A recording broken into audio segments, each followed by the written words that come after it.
Brought to you by V-Guard, co-powered by Sensodyne and Vimal. ಬಾಯಲ್ಲಿ ಹೇಳಿ ಕೇಸರಿ.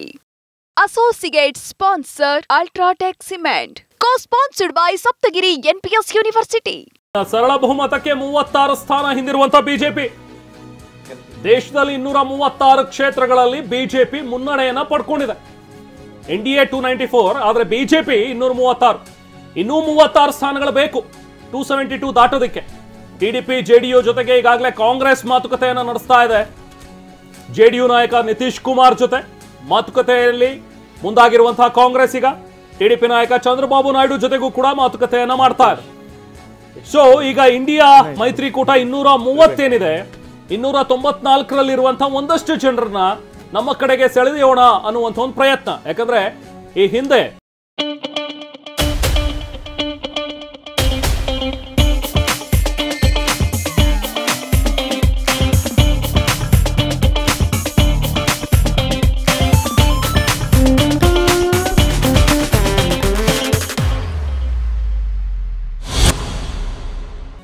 India ಮೈತ್ರಿಕೂಟದಲ್ಲಿ ಇದ್ದಂತಹ ನಿತೀಶ್ ಕುಮಾರ್ ಅವರು ಬದಲಾದಂತಹ ಸನ್ನಿವೇಶದಲ್ಲಿ ಮತ್ತೆ ಎನ್ಡಿಎ ಜೊತೆಗೆ ಹೋದ್ರು. ಸೊ ಹಾಗಾಗಿ ಅವ್ರಿಗಿರುವಂತಹ ಒಂದು ಮುನಿಸನ್ನ ತಣಿಸಿ ಮತ್ತೆ ವಾಪಸ್ ಕಾಂಗ್ರೆಸ್ಗೆ ಯಾಕೆ ಕರ್ಕೋಬಾರ್ದು ಅನ್ನುವಂಥ ಒಂದು ಲೆಕ್ಕಾಚಾರ. ಯಾಕಂದ್ರೆ ಬಿಹಾರದಲ್ಲಿ ಜೆಡಿಯು ಉತ್ತಮವಾದಂತಹ ಪ್ರದರ್ಶನವನ್ನ ನೀಡ್ತಾ ಇದೆ, ಒಳ್ಳೆ ಸ್ಥಾನಗಳನ್ನ ಪಡ್ಕೊಳ್ತಾ ಇದೆ. ಬಹುಶಃ ಜೆಡಿಯುನ ಮತ್ತೆ ಟಿಡಿಪಿಯನ್ನ ಒಂದು ಮಾಡ್ಕೊಂಡ್ರೆ, ನಮ್ಮ ಜೊತೆಗೆ ಸೇರಿಸ್ಕೊಂಡ್ರೆ ಸರ್ಕಾರ ರಚನೆ ಸುಸೂತ್ರವಾಗುತ್ತೆ ಅನ್ನೋದು ಕಾಂಗ್ರೆಸ್ನ ಲೆಕ್ಕಾಚಾರ. ಆದ್ರೆ ಈಗಿರುವಂತ ಪ್ರಶ್ನೆ, ಜೆಡಿಯು ಮತ್ತು ಟಿಡಿಪಿ ಕಾಂಗ್ರೆಸ್ ಜೊತೆಗೆ ಕೈ ಜೋಡಿಸ್ತಾರಾ ಅನ್ನುವಂಥದ್ದು ಇರುವಂತ ಪ್ರಶ್ನೆ. ಬಹುಶಃ ನಿತೀಶ್ ಕುಮಾರ್ ಅವರಿಗೆ ಏನಾದ್ರು ಒಂದು ಒಳ್ಳೆ ಆಫರ್ ಕೊಟ್ರೆ ಎನಿ ಟೈಮ್ ಜಂಪ್ ಆಗ್ಬೋದು. ಯಾಕಂದ್ರೆ ಹಿಂದೆಯಿಂದನೂ ಕೂಡ ನಾವು ನಿತೀಶ್ ಕುಮಾರ್ ಅವರನ್ನು ನೋಡ್ಬಿಟ್ಟಿದೀವಿ ಯಾವ್ಯಾವ ರೀತಿಯಾಗಿ ಅಂತ ಹೇಳ್ಕೊಂಡ್ಬಿಟ್ಟು. ರವಿಕುಮಾರ್ ಅವರ ಈ ಸಂದರ್ಭದಲ್ಲಿ ನಾವು ಇಷ್ಟು ವರ್ಷದ ನೋಡಿದ್ವಿ. ಮೊದಲ ಬಾರಿ ಕೂಡ ಬಿಜೆಪಿ ಅಲೋನ್ ಸ್ಪಷ್ಟ ಬಹುಮತವನ್ನ ಪಡೆದಿತ್ತು ಮೋದಿ ಅವರ ಮೊದಲ ಆಳ್ವಿಕೆ ಸಂದರ್ಭದಲ್ಲಿ. ಎರಡನೇ ಸಂದರ್ಭದಲ್ಲಿ ತುಂಬಾ ಮುಂದೋಗಿದ್ರು. ಈಗ ಅಕಸ್ಮಾತ್ ಇದೇ ಏನಾದ್ರೂ ಫೈನಲ್ ರಿಸಲ್ಟ್ ರೀತಿಯಾಗಿ ಆಗ ಹೋದ್ರೆ ಈ ಪಕ್ಷಗಳನ್ನ ಜೊತೆಗಿಡ್ಕೊಂಡು ಬಹಳ ಕಟ್ಟುನಿಟ್ಟಿನ ನಿರ್ಧಾರಗಳು ಮತ್ತೊಂದು ಈ ತರದೆಲ್ಲ ಸಾಧ್ಯನಾ ಅನ್ನುವಂಥದ್ದು ಪ್ರಶ್ನೆ ಬರುತ್ತೆ. ರವಿಕುಮಾರ್ ಅವರೇ ನೋಡಿ ಸರ್, ನಮಗೆ ನಂಬಿಕೆ ಇದೆ, ಪೂರ್ಣ ಪ್ರಮಾಣದಲ್ಲಿ ನಮಗೆ ಸರ್ಕಾರ ಆಗೋದಕ್ಕೆ ಯಾವುದೇ ಸಂಶಯ ಇಲ್ಲ.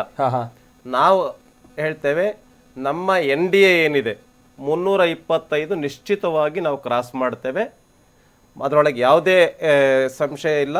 ನಮ್ಮ NDA 3ನೇ ಬಾರಿಗೆ ನರೇಂದ್ರ ಮೋದಿಜಿಯವರ ನೇತೃತ್ವದ ಸರ್ಕಾರ ನಮ್ಮ ದೇಶಕ್ಕೆ ಬರುತ್ತೆ.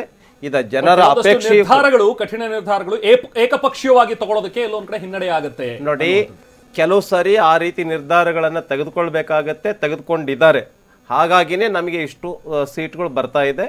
ದೇಶಕ್ಕೆ ಆ ರೀತಿಯ ಕಠಿಣ ನಿರ್ಧಾರಗಳ ಅವಶ್ಯಕತೆ ಇತ್ತು. ಉದಾಹರಣೆ ಜಮ್ಮು ಕಾಶ್ಮೀರ ವಿಷಯಕ್ಕೆ ಸಂಬಂಧಪಟ್ಟಂತೆ ಕಠಿಣ ನಿರ್ಧಾರವನ್ನು ನಾವು ತೆಗೆದುಕೊಂಡಿದ್ದೇವೆ. ಈ ಥರ ಅವಶ್ಯಕತೆ ಇದೆ. ಅಲ್ಲಿ ನಮಗೆ ಸೀಟ್ಗಳು ಕೂಡ ಬರ್ತಾ ಇದೆ ಜಮ್ಮು ಕಾಶ್ಮೀರದಲ್ಲಿ. ಆ ಹಿನ್ನೆಲೆಯಲ್ಲಿ ಈ ರೀತಿ ಕಠಿಣ ನಿರ್ಧಾರಗಳನ್ನು ತೆಗೆದುಕೊಂಡಿದ್ದರಿಂದನೇ ನಾವು ಈ ಕಾಂಗ್ರೆಸ್ಸಿನ ವಿರುದ್ಧ 3ನೇ ಬಾರಿಗೆ ನಾವು ಅಧಿಕಾರವನ್ನು ಹಿಡಿತಾ ಇದ್ದೀವಿ. ಹಾಗಾದ್ರೆ ನಿತೀಶ್ ಕುಮಾರ್ ಅಂತ ನಾಯಕರನ್ನ ಜೊತೆಗಿಡ್ಕೊಂಡು ಆಮೇಲೆ ಟಿಡಿಪಿ ಗೊತ್ತಿಲ್ಲ, ಯಾಕಂದ್ರೆ ಅವರು ಬಹಳ ದೊಡ್ಡ ಅನುದಾನದ ನಿರೀಕ್ಷೆಯಲ್ಲಿದ್ದಾರೆ. ಆಂಧ್ರಕ್ಕೆ ಸಂಬಂಧಪಟ್ಟ ಹಾಗೆ ಅವರು ಸ್ಪೆಷಲ್ ಸ್ಟೇಟಸ್ ಅನ್ನ ಕೊಟ್ಟಂತ ನಂತರದಲ್ಲಿ ನಿರೀಕ್ಷೆ ಮಾಡಿದಂತ ಅನುದಾನ ಬಹುಶಃ ಬಿಜೆಪಿ ಅದರಲ್ಲೆಲ್ಲ ಬಹಳ ಕಠಿಣವಾಗಿ ವರ್ತಿಸಿದೆ 2014ರ ಸಂದರ್ಭದಲ್ಲಿ. ಬಹುಶಃ ಆ ಅತಿ ಕಠಿಣ ವರ್ತನೆ ಮಿತ್ರ ಪಕ್ಷಗಳ ಜೊತೆಗೆ ಇನ್ನು ಆಗಲ್ಲ ಅಂತ ಕಾಣಿಸುತ್ತೆ. ವಾಜಪೇಯಿ ಅವರು ಒಂದು ಮಾತನ್ನ ಯಾವಾಗ್ಲೂ ಹೇಳ್ತಾ ಇರ್ತಿದ್ರು, ಮಿತ್ರ ಪಕ್ಷಗಳನ್ನ ನಡ್ಸ್ಕೊಳ್ಳುವಂತ ರೀತಿಯಲ್ಲಿ ನಾವು ಎಷ್ಟು ಗೌರವ ಕೊಡಬೇಕು ಅನ್ನುವಂತನ್ನ.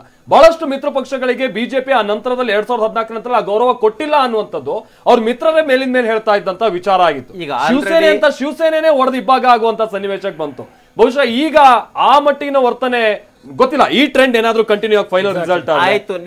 ನಿತೀಶ್ ಕುಮಾರ್ ಅವರು ನಮ್ಮ NDA ಬಿಟ್ಟು ಇಲ್ಲಿ ಕಾಂಗ್ರೆಸ್ ಕಟ್ಟೋದಕ್ಕೆ ಕಾಂಗ್ರೆಸ್ ಮಿತ್ರ ಪಕ್ಷಗಳನ್ನ ಕಟ್ಟಕ್ ಹೋದ್ರು. ಏನಾಯ್ತು ಪರಿಸ್ಥಿತಿ? ಈ ನೆನಪು ಕೂಡ ಅವ್ರಿಗೆ ಚೆನ್ನಾಗಿದೆ. ಅದೇ ರೀತಿ TDPಯ ನಾಯಕರಾಗಿರ್ತಕ್ಕಂಥ ಚಂದ್ರಬಾಬು ನಾಯ್ಡು ಅವರು ಕೂಡ ಕಾಂಗ್ರೆಸ್ ಏನು ಅಂತ ಚೆನ್ನಾಗಿ ಅರ್ಥ ಹೇಳ್ಕೊಂಡಿದ್ದಾರೆ ಕೂಡ. ಆ ಹಿನ್ನೆಲೆಯಲ್ಲಿ ಭಾರತೀಯ ಜನತಾ ಪಾರ್ಟಿ ನೇತೃತ್ವದ NDA ಏನಿದೆ, ಮೋದಿ ನೇತೃತ್ವದ NDA ಏನಿದೆ, ನಿಶ್ಚಿತವಾಗಿ ಯಾವುದೇ ಸಂಶಯ ಇಲ್ದಂಗೆ ಸರ್ಕಾರವನ್ನ ಮಾಡ್ತಾರೆ. ನಾವು 325 100ಕ್ಕೆ 100 ನಾವು ಕ್ರಾಸ್ ಮಾಡ್ತೇವೆ. ಜಸ್ಟ್ ಒಂದು ಸಿಂಪಲ್ ಲೆಕ್ಕಾಚಾರ ಹಾಕೋದಾದ್ರೆ ಮನೇಲಿ ಜೆಡಿಯು ಟಿಡಿಪಿ ಸೇರಿ 30 ಕ್ಷೇತ್ರದಲ್ಲಿ ಅವರು ಮುನ್ನಡೆಯನ್ನ ಸಾಧಿಸಿದ್ದಾರೆ. 14-16 30 ಕ್ಷೇತ್ರಗಳಲ್ಲಿ ಮುನ್ನಡೆಯನ್ನ ಸಾಧಿಸಿದ್ದಾರೆ. ಈಗ ಇಂಡಿಯಾ ಮೈತ್ರಿಕೂಟ ಸದ್ಯದ ಮಟ್ಟಿಗಿನ ನಂಬರ್ಸ್ 232. ಸೊ 232ಕ್ಕೆ ಈ 30 ಏನಾದ್ರು ಆಡ್ ಆದ್ರೆ ಏನಾಗುತ್ತೆ 262 ಆಗುತ್ತೆ. ಬಟ್ ಸ್ಟಿಲ್ ಅವ್ರಿಗೆ ಇನ್ನೂ 10 ಸ್ಥಾನ ಕೆಳಬೀಳುತ್ತೆ. ಅದರ್ಸ್ ಅಲ್ಲಿರುವಂತವ್ರನ್ನ ಸೆಳೆಯುವಂತ ಪ್ರಯತ್ನ ಆಗ್ಬೇಕಾಗುತ್ತೆ. It is too early. But ನೀವು ಹೇಳಿದಾಗ ಇನ್ನೂ 12-1 ಗಂಟೆ ನಂತರದಲ್ಲಿ ನಮ್ಗೊಂದು ಎಕ್ಸಾಕ್ಟ್ ಪಿಕ್ಚರ್ ಗೊತ್ತಾಗ್ತಾ ಹೋಗುತ್ತೆ. ಕರೆಕ್ಟ್. ಬಿಜೆಪಿ ಕಾಂಗ್ರೆಸ್ ಜಿದ್ದಾಜಿದ್ದಿ ಇದೆ, ಅದ್ರಲ್ಲಿ ಮೈನಸ್ ಆಗುತ್ತೆ ಹೊತ್ತು ಪ್ಲಸ್ ಅಂತ ಆಗಲ್ಲ. NDAಗೆ ಪ್ಲಸ್ ಆಗುತ್ತೆ, INDAಗೆ ಮೈನಸ್ ಆಗುತ್ತೆ. ಯಾಕಂದ್ರೆ ಮೋದಿಜಿ ಅವರ ಮೇಲೆ ಇಡೀ ದೇಶದ ಜನ ಅಪಾರವಾದಂತ ಒಂದು ನಂಬಿಕೆ ಇಟ್ಟಿದ್ದಾರೆ. ಇವತ್ತು ಇಡೀ ವಿಶ್ವ ನಮ್ಮನ್ನ ನೋಡ್ತಾ ಇದೆ ಅಂದ್ರೆ ಮೋದಿಜಿ ಅವರ ಪರಿಶ್ರಮ. ಈ ಲೆಕ್ಕಾಚಾರದಲ್ಲಿ ಆಮೇಲೆ ಇನ್ನೊಂದು ವಿಚಾರ ಅಂತಂದ್ರೆ ಈಗ ಕರ್ನಾಟಕದಲ್ಲೂ ಈಗ ಡಬಲ್ ಡಿಜಿಟ್ ಅನ್ನ ತಲುಪ್ತಾ ಇದೆ. ಸೊ DK ಶಿವಕುಮಾರ್ ಅವ್ರು ಮೇಲಿನ ಮೇಲೆ ಹೇಳ್ತಾ ಇದ್ರು ಡಬಲ್ ಡಿಜಿಟ್ ಅನ್ನ ತಲುಪ್ತೀವಿ ಅಂತ ಹೇಳಿ. ಸಿದ್ದರಾಮಯ್ಯ ಅವರು ನಿನ್ನೆ ಕೂಡ ಬಹಳ ಕಾನ್ಫಿಡೆಂಟ್ ಆಗಿ ಹೇಳಿದ್ರು 15ರಿಂದ 20 ಸ್ಥಾನ ನಾವು ಗೆಲ್ತೀವಿ ಅಂತ. ಆ ಮಟ್ಟಿಗೆ ಹೋಗದೆ ಹೋದ್ರು ಕೂಡ ಬಹುಶಃ ಇದು ಇತ್ತೀಚಿನ ವರ್ಷಗಳಲ್ಲಿ ಕಾಂಗ್ರೆಸ್ನ ದೊಡ್ಡ ಸಾಧನೆ ಅಂತಾನೆ ನಾವಿಲ್ಲಿ ಪರಿಗಣಿಸಬೇಕಾಗುತ್ತೆ. ಯಾಕಂದ್ರೆ 2014ರ ಸಂದರ್ಭದಲ್ಲಿ 9 ಸ್ಥಾನ ಗೆದ್ದಂತವ್ರು 28 ಗೆದ್ದಿದ್ರು. ಅಲ್ಲ, ಈ ಇತ್ತೀಚಿನ ನಾನು 2000 ನಂತರದಲ್ಲಿ ನಾನು ಹೇಳ್ತಾ ಇರೋದು 2004ರ ನಂತರದಲ್ಲಿ ನಾನು ಹೇಳ್ತಾ ಇರುವಂತದ್ದು. ಸೊ ಕಳೆದ ಬಾರಿ 1 ಸ್ಥಾನ ಗೆದ್ದಂತವ್ರು. ಈಗ ಸಹಜವಾಗಿ ಮೊನ್ನೆನೆ ಒಬ್ರು ಸಚಿವರು ಹೇಳ್ತಾ ಇದ್ರು ಬಿಜೆಪಿ 25 ಗೆದ್ದಂತವ್ರು 22 ಗೆಲ್ತೀವಿ 21 ಗೆಲ್ತೀವಿ ಅನ್ನುವಂಥದ್ದು ಸಾಧನೆ ಅಲ್ಲ. ನಾವು 1 ಗೆದ್ದಂತವ್ರು 10ಕ್ಕೆ ಹೋಗ್ತೀವಲ್ಲ ಅದು ಸಾಧನೆ ಅನ್ನುವಂಥದ್ದು. ಸರ್ಕಾರ ಇದೆಯಲ್ಲ, 2014ರಲ್ಲೂ ಹಾಗೆ ಆಯ್ತು. ನಿಜಕ್ಕೂ ಕೂಡ 2014ರಲ್ಲೂ ಹಾಗೆ ಆಯ್ತು. ಆವಾಗ ಮೈತ್ರಿ ಸರ್ಕಾರ, ಈಗ ಪೂರ್ಣ ಬಹುಮತ ಸರ್ಕಾರ, ಕಾಂಗ್ರೆಸ್ ಪೂರ್ಣ ಬಹುಮತ ಸರ್ಕಾರ. Guarantee guarantee guarantee. ಯಾವ ಗ್ಯಾರಂಟಿ ಇಲ್ಲಿ?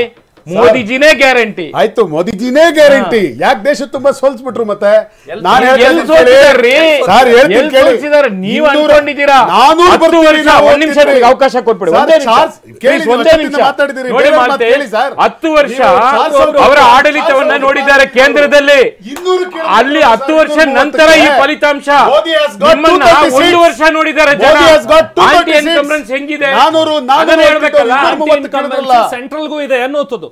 ಅಲ್ಲ, ಸೆಂಟ್ರಲ್ಗೆ ಕಮ್ಮಿ ಇದ್ರೂ ಕೂಡ ರಾಜ್ಯದಲ್ಲಿ 1 ವರ್ಷದಲ್ಲಿ ದೊಡ್ಡ ಮಟ್ಟದಲ್ಲಿ ಇದೆ. ಇಲ್ಲಿ ರಾಜ್ಯದಲ್ಲಿ ದೊಡ್ಡ ಮಟ್ಟದಲ್ಲಿ ಇದೆ. ಯಾಕಂದ್ರೆ ಒಂದು ವಿಚಾರ ನೀವು ಇಲ್ಲಿ ಒಪ್ಕೊಂಡ್ಲೇಬೇಕು. ನೀವು ಹೇಳ್ತಾ ಇದ್ರಿ JDS ಏನಾದ್ರು ಬಿಜೆಪಿ ಜೊತೆ ಹೋದ್ರೆ ನಮ್ಗೇನ್ ಲಾಸು, ಅವ್ರಿಂದ ನಷ್ಟನೇ ಜಾಸ್ತಿ, ನಮ್ ಜೊತೆಗೆಲ್ಲ ನೋಡ್ಬಿಟ್ರು ಈಗ ಅವ್ರ ಕಡೆಗೆ ಹೋಗ್ಬಿಟ್ರು ಅನ್ನುವಂಥದ್ದು ಉಡಾಫೆ ಮಾತಿತ್ತಲ್ಲ. ಇವ್ರಿಬ್ಬರ ಮೈತ್ರಿ ಕಾಂಬಿನೇಷನ್ ಅದನ್ನ ಮೀರಿ ಇದೆ ರಾಜ್ಯದಲ್ಲಿ. ಯಾಕಂತ ಅಂದ್ರೆ ಬಿಜೆಪಿ ಪಾಲಿಗಂತೂ ಅಕಸ್ಮಾತ್ JDS ಕಾಂಬಿನೇಷನ್ ಆಗದೆ ಹೋಗಿದ್ರೆ ಇನ್ನೂ ಹೊರತ ಜಾಸ್ತಿ ಬೀಳ್ತಾ ಇದೆ. ಕೆಲ ಕ್ಷೇತ್ರದಲ್ಲಿ ಬಹಳ ಕ್ಲಿಯರ್ ಆಗಿ ಗೊತ್ತಾಗ್ತದೆ. ಎಸ್ಪೆಷಲಿ ಕೋಲಾರ, ಚಿಕ್ಕಬಳ್ಳಾಪುರ, ಬೆಂಗಳೂರು ನಾರ್ತ್, ಅದಾದ ನಂತರ ಬೆಂಗಳೂರು ರೂರಲ್, ತುಮಕೂರು, ಹಾಸನ್, ಇದೆಲ್ಲ ಅಕಸ್ಮಾತ್ ಬಿಜೆಪಿ JDS ಕಾಂಬಿನೇಷನ್ ಇಲ್ಲ. ಮೈಸೂರು ಭಾಗ ಈಗ ಒಕ್ಕಲಿಗರ ನಾಯಕರು ಯಾರನ್ನ ಪ್ರಶ್ನೆ ಬಂತಪ್ಪ.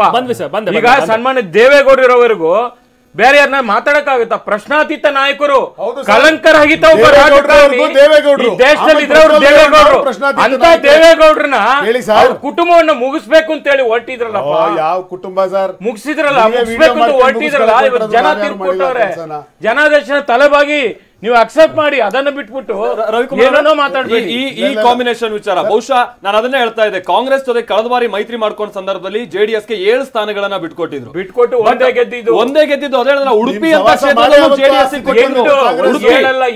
ಉಡುಪಿ ಚಿಕ್ಕಮಗಳೂರಲ್ಲಿ JDS ಈಗ ನಾವು ತಗೊಂಡಿದ್ದೆ 3 ಇರಲಿಲ್ಲ. ನಮ್ ಕ್ಯಾಂಡಿಡೇಟ್ ಅನ್ನೇ ಅವ್ರಿಗೆ ಕಳಿಸಿ ಉಡುಪಿ ಚಿಕ್ಕಮಗಳೂರಲ್ಲಿ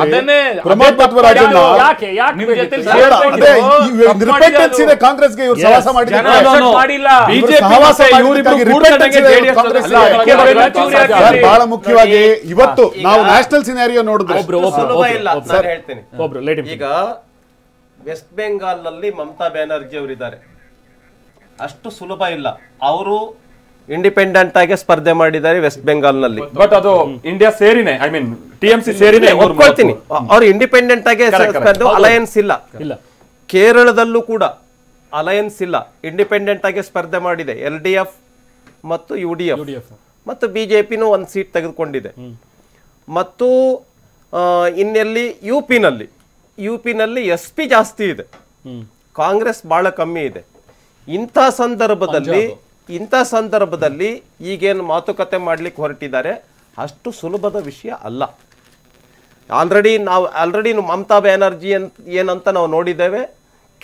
LDF ಮತ್ತೆ ಇದು ಕಮ್ಯುನಿಸ್ಟ್ ಪಾರ್ಟಿಗಳು ಏನು ಅಂತ ನಾವು ನೋಡಿದ್ದೇವೆ. ಮತ್ತು ನಿತೀಶ್ ಕುಮಾರ್ ಅವರು ಕಾಂಗ್ರೆಸ್ ಜೊತೆನಲ್ಲಿ ಆಮೇಲೆ ಚಂದ್ರಬಾಬು ನಾಯ್ಡು ಅವರು ಕಾಂಗ್ರೆಸ್ ಜೊತೆಯಲ್ಲಿ ಕಹಿ ಅನುಭವಗಳು ಚೆನ್ನಾಗೇ ಇದೆ. ಹಾಗಾಗಿ ದಿ ಬೆಸ್ಟ್ ಅಂತ ಹೇಳಿದ್ರೆ ಇವತ್ತು ಇಡೀ ದೇಶದಲ್ಲಿ ನರೇಂದ್ರ ಮೋದಿಜಿಯವರು ಪ್ರಪಂಚದಲ್ಲಿನೇ ಒಳ್ಳೆ ಸರ್ಕಾರವನ್ನ ಕೊಟ್ಟಿದ್ದಾರೆ. ಆ ಹಿನ್ನೆಲೆಯಲ್ಲಿ ನಮ್ಮ ಸರ್ಕಾರ ಏನಿದೆ NDA ಸಮ್ಮಿಶ್ರ ಸರ್ಕಾರ 100ಕ್ಕೆ 100 ಬಲಿಷ್ಠ ಸರ್ಕಾರವನ್ನ ಕೊಡಲ್ಲ. ಕರೆಕ್ಟ್ ನಾ ಹೇಳಿದ್ದು. ಈಗ ರಾಹುಲ್ ಗಾಂಧಿ ಅವರು ಏನಾದ್ರು ಬಹಳ ಪಟ್ಟಿಡ್ದು ನಮಗೆ ಈ ಪೋರ್ಟ್ಫೋಲಿಯೋ ಇದೆಲ್ಲ ಅವ್ರು ಇಲ್ವೇ ಇಲ್ಲಲ್ಲ. ಸೀಟ್ ಹಂಚಿಕೆ ಸಂದರ್ಭದಲ್ಲಿ ಅವ್ರು ಎಷ್ಟು ಧಾರಾಳಾಗಿದ್ರು. ರಾಹುಲ್ ಗಾಂಧಿ ಅವರು ಆ ತರದ ಮಾತುಕತೆಯನ್ನು ಮಾಡೋ ಸಾಮರ್ಥ್ಯ ಅವರಿಗೆ ಇದೆಯಾ ಏನು ಅನ್ನುವಂಥದ್ದು ಅರ್ಥ ಆಗಿದೆ. ರಾಹುಲ್ ಗಾಂಧಿ ಅವರಿಗೆ ಆ ತರದ ಮಾತುಕತೆ ಮಾಡೋ ಸಾಮರ್ಥ್ಯ ಇದೆಯಾ? ಜನ ನಂಬ್ತಾರ? ಆ ಸಾಮರ್ಥ್ಯ ಇದೆಯಾ? ರವಿಕುಮಾರ್ ಜಿ, ನಾನು ಹೇಳ್ತೀನಿ ಕೇಳಿ. ಇವತ್ತು ಮೋದಿ ಅವರು ಕೂಡ ನಾನೇ ಪ್ರಧಾನ ಮಂತ್ರಿ ಆಗ್ಬೇಕು ಅಂತ ಘೋಷಿಸಿಕೊಳ್ಳುವ ಸಾಮರ್ಥ್ಯ ಅವ್ರಿಗೂ ಇಲ್ಲ. ಇವತ್ತು ಬಿಜೆಪಿಯಲ್ಲಿ ನನಗನ್ಸುತ್ತೆ ಗಡ್ಕರಿ ಅವರು ಮುಂದೆ ಬರ್ತಾರೆ, ರಾಜನಾಥ್ ಸಿಂಗ್ ಅವರು ಮುಂದೆ ಬರ್ತಾರೆ. ಖಂಡಿತವಾಗಿಯೂ ನರೇಂದ್ರ ಮೋದಿ ಅವರನ್ನ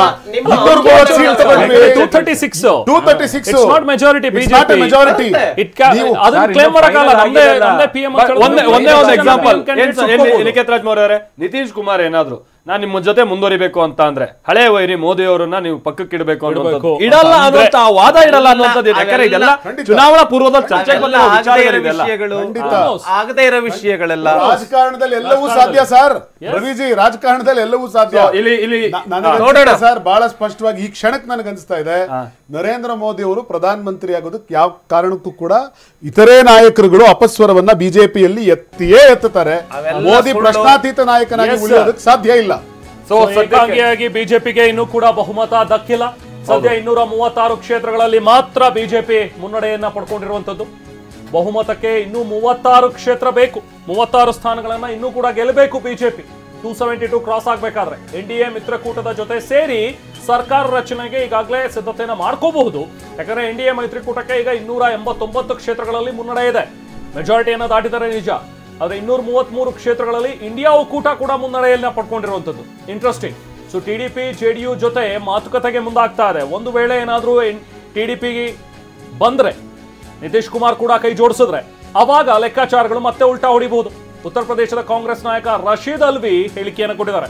ಸೊ ಇನ್ನೊಂದು ಸಂಗತಿ ಅಂದ್ರೆ 2014ರಿಂದನೂ ನಾವು ಗಮನಿಸೋದ್ರೆ ಬಿಜೆಪಿ 282 ಅಲ್ಲ 2014ರಲ್ಲಿ ಮೆಜಾರಿಟಿಗಿಂತ 10 ಸ್ಥಾನವನ್ನ ಹೆಚ್ಚಿಗೆ ಪಡೆದಂತದ್ದು.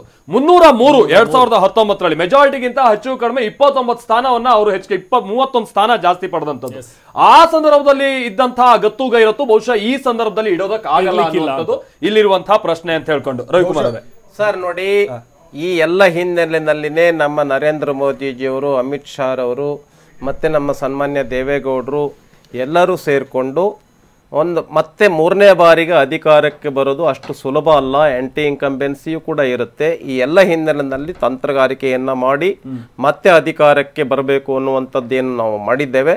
ಇದರೊಳಗಡೆ ನಾವು ಸಫಲ ಆಗ್ತೇವೆ, ಯಾವುದೇ ಇದಿಲ್ಲ. ಈಗ ಉದಾಹರಣೆಗೆ 289 ಸೀಟ್ ಏನು 290 ಸೀಟ್ಗಳನ್ನು ತೋರಿಸ್ತಾ ಇದೆ. ಮತ್ತು ಈಗ ಉದಾಹರಣೆಗೆ ಅದರ್ಸ್ 21 ಮುಂದುವರೆದಿದ್ದಾರೆ. 233ರಲ್ಲಿ ಏನು ಇಂಡಿಯಾ ಒಕ್ಕೂಟ ಮುಂದುವರೆದಿದೆ. ಬಹಳ ದೊಡ್ಡ ಅಂತರದಲ್ಲಿ ಮುಂದೆ ಇರೋದಿಲ್ಲ. ನೋಡಿ, ನೆಕ್ ಟು ನೆಕ್ ಫೈಟ್ ನಡೀತಾ ಇರ್ತಕ್ಕಂಥ ಹಿನ್ನೆಲೆಯಲ್ಲಿ, ಆ ಹಿನ್ನೆಲೆಯಲ್ಲಿ ನಾನು ಹೇಳ್ತಾ ಇದ್ದೇನೆ 300 ನಾವು 325 ಕ್ರಾಸ್ ಮಾಡ್ತೀವಿ. Thank you Ravikumar. ಇನ್ನೊಂದು ಇಂಟ್ರೆಸ್ಟಿಂಗ್ಲಿ ರೇಮನ್ ಈ ಸಂದರ್ಭದಲ್ಲಿ ನೋಡೋದಂತ ಅಂದ್ರೆ, ಹೌದು, ಕಳೆದ 1999ರ ಸಂದರ್ಭದಲ್ಲಿ ಸರ್ಕಾರ ರಚನೆ ಮಾಡಿದಂತ ಸಂದರ್ಭದಲ್ಲಿ ಆಗ್ಲೂ ಕೂಡ ಬಿಜೆಪಿ ಗೆದ್ದಿದ್ದು ಬಹುಶಃ 182 ಸ್ಥಾನ. ಬಾಲಾಜಿ ಶ್ರೀನಿವಾಸ್ 182 ಸ್ಥಾನ. ಅವಾಗ ಅಟಲ್ ಬಿಹಾರಿ ವಾಜಪೇಯಿ ಅವರ ನೇತೃತ್ವದಲ್ಲಿ ಮುನ್ನುಗ್ದಂತ ಸಂದರ್ಭದಲ್ಲಿ ಸರ್ಕಾರ ಹಿಂದೆ ಬಿದ್ದಿತ್ತು. ಆದ್ರೂ ಸರ್ಕಾರವನ್ನ ಸುಭದ್ರವಾಗಿ 5 ವರ್ಷ ನಡೆಸೋದಕ್ಕೆ ಸಾಧ್ಯ ಆಯ್ತು. ಬಟ್ ಈಗ 230 ಆಸುಪಾಸಲ್ಲಿ ಇದ್ರೂ ಕೂಡ ಅವತ್ತು ಮಿತ್ರ ಪಕ್ಷಗಳ ಜೊತೆಗಿದ್ದಂತ ಕಾಂಬಿನೇಷನ್, ಆ ಸರ್ಕಾರ ನಡೆಸುವಂತ ನಿಟ್ಟಿನಲ್ಲಿ ಆ ಪರಸ್ಪರ ವಾಜಪೇಯಿ ಅವ್ರ ಜೊತೆಗಿದ್ದಂತ ಗೌರವ, ಮತ್ತೊಂದು ಆ ನಾಯಕರ ನಡುವೆ ಇದ್ದಂತ ಹೊಂದಾಣಿಕೆ, ಈ ಸಂದರ್ಭದಲ್ಲಿ ನಾವು ನಿರೀಕ್ಷೆ ಮಾಡೋಕೆ ಸಾಧ್ಯನಾ? ಇವರಿಬ್ರು ಮೇಜರ್ ಆಗಿರೋದ್ರಿಂದ ನಾ ಕೇಳ್ತಾ ಇರೋದು, ನಿತೀಶ್ ಕುಮಾರ್ ಹಾಗೆ ನಾಯ್ಡು. ಅರ್ಥ ಮಾಡ್ಕೋಬೇಕಾಗಿರ್ತಕ್ಕಂಥದ್ದು, ನೀವು 233 ಆಗ್ತಿರ್ತದ್ದು, ನೀವು ಆಗ್ಲೇ ಹೇಳ್ದಂಗೆ TMCನೂ ಸೇರಿ. ಹೌದು, ಇದರಲ್ಲಿ ಇರ್ತಕ್ಕಂಥವ್ರನ್ನ ಎಷ್ಟು ಕಾಂಗ್ರೆಸ್ನವ್ರು ನಂಬೋದು ಅನ್ನೋದನ್ನ ಯೋಚನೆ ಮಾಡಬೇಕು. ನೀವು ಯಾವಾಗ it would have hold good ಅಂತಂದ್ರೆ, ಕಾಂಗ್ರೆಸ್ ಏನಾದ್ರು 100+, 120+ ದಾಟಿದ್ರೆ ಕಾಂಗ್ರೆಸ್ ಹ್ಯಾಡ್ ಅಂಡ್ ಸೇ. ಇಷ್ಟು ಒಗ್ಗಟ್ಟೇನಾದ್ರೂ ಅವ್ರಿಗೆ ಮುಂಚೆನೆ ಇದ್ದಿದ್ರೆ ರಾಹುಲ್ ಗಾಂಧಿನ PM ಅಂತ ಅನೌನ್ಸ್ ಮಾಡ್ಬಿಟ್ಟಿರೋರು. ಅವ್ರಿಗೆ ಜಗಳ ಶುರುವಾಗಿದ್ದೆ ಯಾವಾಗ, ಯಾರು ಜಾಸ್ತಿ ಸೀಟ್ ಗೆಲ್ತಾರೋ ಆಮೇಲೆ ಪ್ರೈಮ್ ಮಿನಿಸ್ಟರ್ ಕ್ಯಾಂಡಿಡೇಟ್ ಡಿಸೈಡ್ ಮಾಡೋಣ. ನಂಬರ್ 1. ನಂಬರ್ 2, ಬಿಜೆಪಿಗೆ ನೀವು 2014 ತಗೊಳ್ಳಿ, 2019 ತಗೊಂಡ್ರು ವಿತೌಟ್ NDA ಪಾರ್ಟ್ನರ್ಸ್ ಕೂಡ ಅಬ್ಸಲ್ಯೂಟ್ ಮೆಜಾರಿಟಿ ಇತ್ತು, ಬಿಟ್ಬಿಡ್ಬೋದಾಗಿತ್ತು. ಬಟ್ ಅಂದ್ರೂ ಒಂದು ಕನ್ಸಿಸ್ಟೆನ್ಸಿ ಯಾವಾಗ ಮೇಂಟೈನ್ ಮಾಡ್ತು ಪಾರ್ಟಿ ಅಂತಂದ್ರೆ ಇಷ್ಟು ಜನದ ಜೊತೆನೂ ಜೊತೆಲಿ ಕರ್ಕೊಂಡು ಹೋಗೋ ಪ್ರಯತ್ನವನ್ನ ಮತ್ತೊಂದ್ಸತಿ ಮಾಡಿದ್ದಾರೆ. ಆಮೇಲೆ ಇನ್ನೊಂದು ಅರ್ಥ ಮಾಡ್ಕೋಬೇಕಾಗಿರೋದು 3ನೇ ಟರ್ಮ್ ಇದು. ಸರ್ ಬಂದ ಇದನ್ನ ನಿಫ್ಟಿ 1400 ಅಂಕ ಕುಸಿತ ಕಂಡಿರುವಂತದನ್ನ ನೋಡಿದ್ರೆ ಮುನ್ನ ಏರಿಕೆ ಆಗಿತ್ತು. ನಿನ್ನೆ ಮಾರುಕಟ್ಟೆಯಲ್ಲಿ ಹ್ಯೂಜ್ ಲೀಪ್ ಅನ್ನ ನೋಡಿದ್ವಿ. ಬಟ್ ಈಗ ಷೇರು ಮಾರುಕಟ್ಟೆಯಲ್ಲಿ ಭಾರಿ ಕುಸಿತವಾಗಿರುವಂತದನ್ನ ಕಾಣ್ತಾ ಇದೆ. ಸೆನ್ಸೆಕ್ಸ್ 4500 ಪಾಯಿಂಟ್ ಕುಸಿತ ಕಂಡಿದೆ. ನಿಫ್ಟಿ ಕೂಡ ಡೌನ್ ಆಗಿದೆ. ನಿಫ್ಟಿ 1400 ಅಂಕ ಕುಸಿತ ಕಂಡಿದೆ. ಷೇರು ಮಾರುಕಟ್ಟೆಯಲ್ಲಿ ಆಗಿರುವಂತಹ ಏರಿಳಿತ ಇದು. ಫಲಿತಾಂಶಕ್ಕೂ ಮುನ್ನ ಏರಿಕೆ ಆಗಿತ್ತು ನಿನ್ನೆ ಷೇರು ಮಾರುಕಟ್ಟೆ, ಆದ್ರೆ ಈಗ ಡೌನ್ ಆಗಿದೆ. ಅಲ್ಲಿಗೆ ಹೂಡಿಕೆದಾರರದು ನಿಲುವೇನಿದೆ, ಇಲ್ಲಿ ಬಿಜೆಪಿ ಅಧಿಕಾರಕ್ಕೆ ಬಂತು, NDA ಅಧಿಕಾರಕ್ಕೆ ಬಂತು ಅನ್ನುವಂಥದ್ದಲ್ಲ. ಬಿಜೆಪಿ ಎಷ್ಟು ಸ್ಟೇಬಲ್ ಆಗಿ ಸರ್ಕಾರ ನಡೆಸೋಕೆ ಅವಕಾಶ ಇರುವಷ್ಟು ನಂಬರ್ಸ್ ಅನ್ನ ಜನ ಕೊಟ್ಟಿದ್ದಾರೆ ಅನ್ನುವಂಥದ್ದು ಇಲ್ಲಿ ಹೂಡಿಕೆದಾರರ ನಿಲುವಾಗಿತ್ತು. ಅದು ಮೊದಲನೇ ವಿಶ್ಲೇಷಣೆಗೆ ಒಳಪಟ್ಟಿತ್ತು ಕೂಡ. ಯಾವಾಗ ಬಿಜೆಪಿ ನೇತೃತ್ವದ NDA ಸರ್ಕಾರ ರಚನೆ ಮಾಡೋದಕ್ಕೂ ಅವಕಾಶ ಇದೆ, ಆದ್ರೂ ನಂಬರ್ಸ್ ಇವ್ರು ಅನ್ಕೊಂಡಂಗ್ ಮಟ್ಟಿಗೆ ಇಲ್ಲ ಅನ್ನುವಂಥದ್ದು ಗೊತ್ತಾಯ್ತು. ಹೂಡಿಕೆದಾರರ ವಿಶ್ವಾಸ ಇಲ್ಲಿ ಕುಗ್ತಾ ಇದೆ ಅನ್ನುವಂಥದ್ದು ಗೊತ್ತಾಗ್ತಾ ಇದೆ. ಬೆಂಗಳೂರು ದಕ್ಷಿಣದಲ್ಲಿ ಈಗ Tejasvi Surya almost win declare ಮಾಡೋದು ಮಾತ್ರ ಬಾಕಿ ಅನ್ನುವಂಥದ್ದಿದೆ.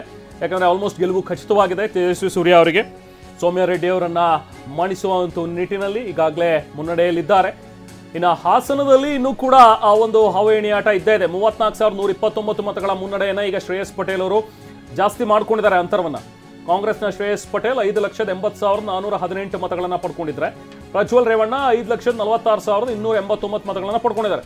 ಮುಂಚಿಂದಲೂ ಕೂಡ ಇಲ್ಲಿ 50-50 ಫೈಟ್ ನೆಕ್ ಟು ನೆಕ್ ಇದ್ದೇ ಇದೆ ಅನ್ನುವಂಥದ್ದನ್ನ ಹೇಳಲಾಗ್ತಾ ಇತ್ತು. ನೋಡಿ, ನೋಟಾಗೆ 7,603 ಜನ ಮತ ಚಲಾವಣೆ ಮಾಡಿರುವಂಥದ್ದು. 7,000ಕ್ಕೂ ಹೆಚ್ಚು ಜನ ನೋಟಾಗೆ ಇಲ್ಲಿ ಮತ ಚಲಾವಣೆಯನ್ನ ಮಾಡಿದ್ದಾರೆ. ಅಂದ್ರೆ ಇಬ್ರು ಬೇಡ ನಮಗೆ ಅಂತ ಹೇಳಿ ತಿರಸ್ಕರಿಸಿರುವಂತಹ ಮತದಾರರು. ಎಸ್, ಇದು ಹಾಸನದ ಒಂದು ಗ್ರಾಫಿಕ್ಸ್. ಶ್ರೇಯಸ್ ಪಟೇಲ್ ಮತ್ತು ಪ್ರಜ್ವಲ್ ರೇವಣ್ಣ ಇಬ್ಬರ ನಡುವಿನ ಒಂದು ಡಿಫರೆನ್ಸ್ ನೋಡಿ, 34,129 ಮಾತ್ರ. ಈಗ ಸದ್ಯಕ್ಕೆ ಶ್ರೇಯಸ್ ಪಟೇಲ್ ಮುನ್ನಡೆಯಲ್ಲಿದ್ದಾರೆ. ಯಾರೇ ಅಭ್ಯರ್ಥಿ ಇಲ್ಲಿ ಗೆದ್ರೂ ಕೂಡ ಅಂತರ ಮಾತ್ರ ತುಂಬಾ ಕಮ್ಮಿ ಇರುತ್ತೆ ಅನ್ನುವಂಥದ್ದು. ಹೌದು. ಇನ್ನು ಬೆಂಗಳೂರು ಗ್ರಾಮಾಂತರದಲ್ಲಿ ಡಾಕ್ಟರ್ ಮಂಜುನಾಥ್ ಗೆಲುವಿನ ಕಡೆ ಸಾಗ್ತಾ ಇದ್ದಾರೆ. ಡಾಕ್ಟರ್ ಮಂಜುನಾಥ್ 1,41,808 ಮತಗಳ ಭಾರಿ ಮುನ್ನಡೆ. ಒಂದೆರಡು ರೌಂಡ್ ಅಲ್ಲಿ ಸ್ವಲ್ಪ ಮತಗಳ ಮುನ್ನಡೆಯಲ್ಲಿ ಸ್ವಲ್ಪ ವ್ಯತ್ಯಾಸ ಆಗಿತ್ತು ಬಿಟ್ರೆ ಅವ್ರ ಗೆಲುವಿಗೆ ಏನ್ ಸಮಸ್ಯೆ ಆದಂಗೆ ಕಂಡು ಬರ್ತಾ ಇಲ್ಲ. ಕಾಂಗ್ರೆಸ್ ಅಭ್ಯರ್ಥಿ DK ಸುರೇಶ್ಗೆ ಸಹಜವಾಗಿ ಢವಢವ. ಬಹುಶಃ ಕನಕಪುರಕ್ಕೆ ಸಂಬಂಧಪಟ್ಟಾಗಿನ ವಿಧಾನಸಭಾ ವ್ಯಾಪ್ತಿಯ ವೋಟಿಂಗ್ ಕೌಂಟಿಂಗ್ ಕೂಡ ಆಗಿದೆ, ವೋಟ್ ಕೌಂಟಿಂಗ್ ಅನ್ನೋದನ್ನು ಕೇಳ್ಪಡ್ತಾ ಇದ್ವಿ. ಹಾಗಾಗಿ ಅದನ್ನ ಮೀರಿ ಅವ್ರಿಗೆ ಇನ್ನೇನಾದ್ರೂ ಆನೇಕಲ್ಲು, ಕುಣಿಗಲ್ಲು ಈ ಭಾಗದಲ್ಲೆಲ್ಲ ಹೆಚ್ಚಿನ ನಿರೀಕ್ಷೆ ಇತ್ತು. ಬಟ್ 1,41,000 ಮತಗಳ ಅಂತರ ಅಂತ ಅಂದ್ರೆ ತುಂಬಾ ಕಷ್ಟ ಇದು. 6 ಸುತ್ತಿನ ಮತ ಎಣಿಕೆ ಬಾಕಿ ಇದೆ ಅಂತ ಗೊತ್ತಾ. 6 ಸುತ್ತಿನ ಮತ ಎಣಿಕೆ ಅಂದ್ರೆ ಹೆಚ್ಚು ಕಡಿಮೆ ಇನ್ನೂ ಒಂದು 3-4 ಲಕ್ಷ ಮತ ಎಣಿಕೆ ಬಾಕಿ ಇದೆ, ಮೇಲೇನೆ ಇದೆ. 18 ಲಕ್ಷಕ್ಕಿಂತ ಹೆಚ್ಚಿನ ಮತದಾನ ಆಗಿರುವಂತಹ ಕಾರಣಕ್ಕಾಗಿ. ಸೊ ಹಾಗಾಗಿ ಇದನ್ನ ಮೀರಿ ಬಹಳ ಬದಲಾವಣೆ ಆಗ್ಬೋದು ಅಂತ ಚಾನ್ಸಸ್ ಇದೆ. ಇದೇ 12 ರೌಂಡ್ ಕಂಪ್ಲೀಟ್ ಆಗಿದೆ. ಎಕ್ಸಾಕ್ಟ್ಲಿ 12 ರೌಂಡ್ ಕಂಪ್ಲೀಟ್ ಆಗಿದೆ. ಹೀಗಾಗಿ ಇಲ್ಲಿ ಡಾಕ್ಟರ್ ಮಂಜುನಾಥ್ ಅವರಿಗೆ ಬಹುಶಃ ಮೊದಲ ಸುತ್ತಲ್ಲೇ ಗೆಲುವಿನ ಸಿಹಿ ಸಿಕ್ಕಿದೆ ಅಂತ ನಾವಿಲ್ಲಿ ನಿರೀಕ್ಷೆ ಮಾಡಬಹುದಾಗಿದೆ ಅಂತ ಕಾಣಿಸುತ್ತೆ. ಅವರು ತಿರುಪತಿ ಪ್ರಸಾದನ್ನು ಸ್ವೀಕಾರ ಸಿಕ್ಕಿದೆ. ಉತ್ತರ ಪ್ರದೇಶದಲ್ಲಿ ಬಿಜೆಪಿಗೆ ನಿಜಕ್ಕೂ ಮರ್ಮಾಘಾತ. ಮೊನ್ನೆ ವಿಧಾನಸಭಾ ಚುನಾವಣೆ ಸಂದರ್ಭದಲ್ಲಿ ಆ ರೀತಿಯಾಗಿ ಗೆದ್ದಿದ್ದಂತ ಬಿಜೆಪಿ 70 ಸ್ಥಾನ ಗೆಲ್ಲುವಂತ ನಿರೀಕ್ಷೆಯಲ್ಲಿದ್ದಂತ ಬಿಜೆಪಿ 43 ಸ್ಥಾನಗಳಲ್ಲಿ ಇಂಡಿಯಾ ಒಕ್ಕೂಟದ ಮುನ್ನಡೆಯನ್ನ ನೋಡ್ತಾ ಕೂರ್ಬೇಕಾದಂತ ಸ್ಥಿತಿ ಬಂದಿದೆ. ಅಂದ್ರೆ 36 ಕ್ಷೇತ್ರಗಳಲ್ಲಿ NDA ಒಕ್ಕೂಟ ಈಗ ಮುನ್ನಡೆಯನ್ನ ಸಾಧಿಸ್ತಾ ಇದೆ. 2014 2019ಕ್ಕೆ ಹೋಲಿಸಿದ್ರೆ ಬಹಳ ಹಿನ್ನಡೆ ಇದು. ಯಾಕಂದ್ರೆ 2014ರಲ್ಲಿ 70 ಸ್ಥಾನಕ್ಕಿಂತ ಹೆಚ್ಚಿನ ಸ್ಥಾನವನ್ನ ಗೆದ್ದಿದ್ದಂತ ಬಿಜೆಪಿ 2019ರಲ್ಲಿ 62 ಸ್ಥಾನ ಗೆಲ್ತು. ಈಗ ನೋಡಿದ್ರೆ 36 ಸ್ಥಾನಗಳಲ್ಲಿ ಮುನ್ನಡೆ ಅನ್ನುವಂಥದ್ದು ಅವ್ರಿಗೆ ಬಹಳ ದೊಡ್ಡ ಹಿನ್ನಡೆ. SP ನೋಡಿ, ಕಳೆದ ಬಾರಿ ವಿಧಾನಸಭಾ ಚುನಾವಣೆಯಲ್ಲಿ ಹೌದು ಅವ್ರು ಸೋತಿರ್ಬೋದು, ಬಟ್ 100ನ್ನ ಕ್ರಾಸ್ ಮಾಡಿದ್ರು. ಅಖಿಲೇಶ್ ಯಾದವ್ ಸಿಂಗಲ್ ಹ್ಯಾಂಡೆಡ್ ಆಗಿ ತೆಗೆದುಕೊಂಡು ಹೋಗುವಂತ ಪ್ರಯತ್ನವನ್ನ ಪಟ್ಟಿದ್ರು. ಬಟ್ ಬಹಳ ಅವರ ಕೆಲಸಕ್ಕೆ ಪ್ರಶಂಸೆ ಕೂಡ ವ್ಯಕ್ತ ಆಗಿತ್ತು. ಈ ಬಾರಿನೂ ಅಷ್ಟೇ ಅಖಿಲೇಶ್ ಯಾದವ್ ಅವರು ಧೃತಿಗೆಡ್ಲಿಲ್ಲ. ಯಾಕಂದ್ರೆ ಈ ಕಾಂಗ್ರೆಸ್ ಒಂದಂತಲ್ಲಿ ಕೈ ಚೆಲ್ ಕೂತಂಗಿತ್ತು. BSP ಒಂದ್ ರೀತಿ ಅದೇನು ಅಂಡರ್ಸ್ಟ್ಯಾಂಡಿಂಗ್ ಕಾಂಪ್ರಮೈಸಿಂಗ್ ಪೊಲಿಟಿಕ್ಸ್ ಅನ್ನುವಂತ ರೀತಿಯಾಗಿ ಮಾತು ಕೇಳಿ ಬರ್ತಾ ಇತ್ತು. ಬಟ್ ಅಖಿಲೇಶ್ ಯಾದವ್ ಒಂದ್ ರೀತಿ ಏಕಾಂಗಿಯಾದಂತಹ ಹೋರಾಟವನ್ನ ನಡೆಸ್ತಾ ಇದ್ರು. ಅದು ಮೈತ್ರಿ ಹಾಕಿತ್ತ ಮುಂಚೆನೂ ಕೂಡ ಆಗಿರ್ಬೋದು. ಆಮೇಲೆ ಕಾಂಗ್ರೆಸ್ ಮಾಡ್ಕೊಂಡಂತ ಕೆಲವು ಒಪ್ಪಂದದಲ್ಲಿ ಬಹಳ ಏನ್ ಹೇಳ್ತೀರಾ ಬಾಲಾಜಿ, ಏನ್ ಬಹಳ ನನ್ಗೆ ಇಷ್ಟೇ ಬೇಕು ಅನ್ನೋ ಪಟ್ಟಿರ್ಲಿಲ್ಲ. ಕಾಂಗ್ರೆಸ್ ವಾಸ್ತವ ಅರ್ಥ ಮಾಡ್ಕೊಂಡು ಅಲ್ಲಿ ಸೀಟ್ ಶೇರಿಂಗ್ ಮಾಡಿದ್ ಅನುಕೂಲ ಆಗಿದೆ. ಒಂದಲ್ಲಿನ ಕ್ಯಾಸ್ಟ್ ಕಾಂಬಿನೇಷನ್ ಚೆನ್ನಾಗಿ ವರ್ಕೌಟ್ ಆಗಿದೆ ಅಂತ ಅನ್ಸುತ್ತೆ. ಯಾದವ ಮತ್ತೆ ಮುಸ್ಲಿಂ ಕಾಂಬಿನೇಷನ್, ಮೈ ಕಾಂಬಿನೇಷನ್ ಅಂತ ಏನ್ ಕರಿತಿದ್ರು ಉತ್ತರ ಪ್ರದೇಶಲ್ಲಿ. ಲುಕ್ಸ್ ಲೈಕ್ ಅದು ಚೆನ್ನಾಗಿ ವರ್ಕ್ ಆಗಿದೆ ಅಂತ ಅನ್ಸುತ್ತೆ. ಅಂಡ್ ಮೋರ್ ಓವರ್ ನೀವು ಯಾವುದೇ ಲಾರ್ಜ್ ಸ್ಟೇಟ್ಸ್ ಏನು ನಾವು ಆಗ್ಲೇ ಮಾತಾಡ್ತಾ ಇದ್ವಿ, ಉತ್ತರ ಪ್ರದೇಶ ಇರ್ಬೋದು, ತಮಿಳ್ನಾಡು ಇರ್ಬೋದು, ಬಿಹಾರ್ ಇರ್ಬೋದು, ಅಲ್ಲೆಲ್ಲ ಕಡೆನೂ ಕಾಂಗ್ರೆಸ್ಗೆ ಶಕ್ತಿ ಕೊಟ್ಟಿರೋ ರೀಜನಲ್ ಪಾರ್ಟೀಸು. ನಾವು ಅದನ್ನ ಯಾವುದೇ ಕಾರಣಕ್ಕೂ ಮರಿಬಾರ್ದು. ರೀಜನಲ್ ಪಾರ್ಟೀಸ್ ಇಂದ ಇವತ್ತು ಕಾಂಗ್ರೆಸ್ಗೆ ಹಿಂಗಿದೆ. ಸೊ ಹಾಗಾಗಿ ನಾಳೆ ಗೌರ್ಮೆಂಟು ಇವ್ರು ಹೇಳ್ದಂಗೆ ಆದ್ರೆ ರೀಜನಲ್ ಪಾರ್ಟೀಸ್ ಏನ್ ಸ್ಟೇಕ್ ತಗೊಳುತ್ತೆ ಅನ್ನೋದು ಕೂಡ ತುಂಬಾ ಲೆಕ್ಕ ಬರುತ್ತೆ. ಇವಾಗ ಕಾಂಗ್ರೆಸ್ 10 ಸೀಟ್ ಗೆಲ್ಲುತ್ತೆ, ಸಮಾಜವಾದಿ ಪಾರ್ಟಿ 35 ಸೀಟ್ ಗೆಲ್ಲುತ್ತೆ ಉತ್ತರ ಪ್ರದೇಶದಲ್ಲಿ ಅಂದ್ರೆ ಅದನ್ನ ಯಾವ ರೀತಿ ಮುಂದಿನ ದಿನಗಳಲ್ಲಿ ತಗೊಂಡು ಹೋಗ್ತಾರೆ ಅನ್ನೋದು ತುಂಬಾ ಲೆಕ್ಕ ಬರುತ್ತೆ. ಪ್ರಾಬಲಿ ಬಿಹಾರಲ್ಲಿ ಕೂಡ ಅದೇ ವರ್ಕ್ ಆಗಿರ್ಬೋದು. ಅಂಡ್ ಮೋರ್ ಓವರ್ ಜಾಟ್ಸ್ ಹೆಂಗ್ ವೋಟ್ ಮಾಡಿದ್ದಾರೆ ಅಂತ ಒಂಚೂರು ನೋಡ್ಬೇಕಾಗುತ್ತೆ. ಯಾಕಂದ್ರೆ ಹರಿಯಾಣ, ಉತ್ತರ ಪ್ರದೇಶ್ ಮತ್ತೆ ಬಿಹಾರ್ ಮತ್ತೆ ರಾಜಸ್ಥಾನ್, ಕೆಲವು parts of Gujarat also, except Madhya Pradesh, Jats ಹೆಂಗ್ ವರ್ಕ್ ಮಾಡಿದ್ದಾರೆ ಅನ್ನೋದನ್ನ ನಾವು ಸ್ವಲ್ಪ ನೋಡ್ಬೇಕಾಗುತ್ತೆ. ಆಮೇಲೆ ಮಧ್ಯಪ್ರದೇಶಲ್ಲಿ ಯಾವಾಗ ಶಿವರಾಜ್ ಸಿಂಗ್ ಚೌಹಾಣ್ ಅವ್ರನ್ನ ತಪ್ಪಿಸಿ ಅಲ್ಲಿ ಯಾದವ್ ಅಂತ ಯಾರನ್ನ ಅವ್ರು ಮುಖ್ಯಮಂತ್ರಿ ಮಾಡಿದ್ರು, ಬಿಜೆಪಿ ವಾಸ್ ಎಕ್ಸ್ಪೆಕ್ಟಿಂಗ್ ಈ ಎಫೆಕ್ಟ್ ಉತ್ತರ ಪ್ರದೇಶ ಮೇಲೆ ಇರುತ್ತೆ ಅಂತ ಅನ್ಕೊಂಡಿದ್ರು. ಅಮೇಠಿಯಲ್ಲಿ ಸ್ಮೃತಿ ಇರಾನಿ ಹಿನ್ನಡೆ ಹಾಗೆ ಮುಂದುವರಿತಾನೆ ಇದೆ. ಮತ ಎಣಿಕೆ ಆರಂಭದಿಂದಲೂ ಕೂಡ ಸ್ಮೃತಿ ಇರಾನಿ ಹಿನ್ನಡೆಯನ್ನ ಅನುಭವಿಸಿದ್ರು. ಸ್ಮೃತಿ ಇರಾನಿಗೆ 49,000 ಮತಗಳ ಹಿನ್ನಡೆ ಇದೆ. ಕಿಶೋರಿಲಾಲ್ ಶರ್ಮಾ ಅವರು ಇಲ್ಲೂ ಕೂಡ ಮುನ್ನಡೆಯನ್ನ ಪಡ್ಕೊಂಡಿದ್ದಾರೆ. ಈಗಲೂ ಕೂಡ ಮುನ್ನಡೆಯನ್ನ ಕಾತ್ಕೊಂಡಿದ್ದಾರೆ. ಸುಮಾರು 49,000 ಮತಗಳ ಅಂತರದಲ್ಲಿ ಮುನ್ನಡೆಯಲಿದ್ದಾರೆ ಅಮೇಠಿಯಲ್ಲಿ. Brought to you by V-Guard, co-powered by Sensodyne and Vimal. ಬಾಯಲ್ಲಿ ಹೇಳಿ ಕೇಸರಿ. Associate sponsor Ultratech Cement. Co-sponsored by Saptagiri NPS University.